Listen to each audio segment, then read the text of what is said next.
ঝলমলে আলো আর সুরের মূর্ছনায় মুখর রিওর রানওয়ে।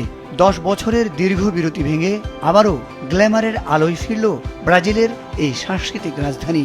আয়োজনের প্রথম পাবলিক শোতেই মিলল শিল্পের ছোঁয়া।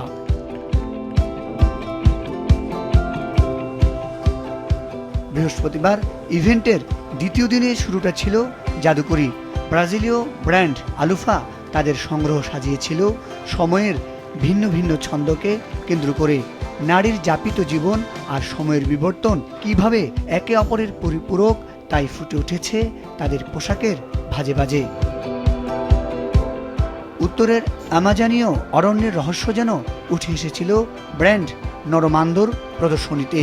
পাড়ার দুই কৃতি সন্তান স্টাইলিস্ট মার্কো নরমান্দো এবং দৃশ্যশিল্পী এমডিও কন্টেন্টের তুলিতে রানওয়ে হয়ে উঠেছিল এক জীবন্ত স্টিল লাইফ ক্যানভাস। নারী ও পুরুষ উভয় মডেলের মাধ্যমে তারা তুলে ধরেছেন স্থিরচিত্রের নান্দনিকতা।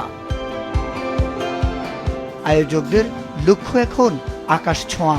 সাও পাওলো ফ্যাশন উইকের পাশাপাশি রিওকেও তারা গ্লোবাল ফ্যাশন ম্যাপে এক অনন্য উচ্চতায় নিয়ে যেতে চান। কেবল আভিজাত্য নয়, এর পেছনে রয়েছে বিশাল অর্থনৈতিক সমীকরণও।